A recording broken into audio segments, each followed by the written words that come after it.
To change background color on Instagram story. First, open Instagram and start a new story. Then add any photo so the story editor opens fully.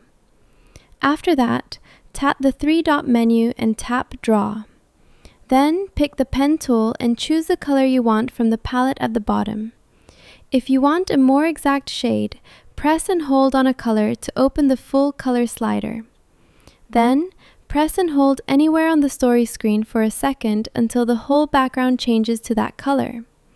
Then tap Done and post your story.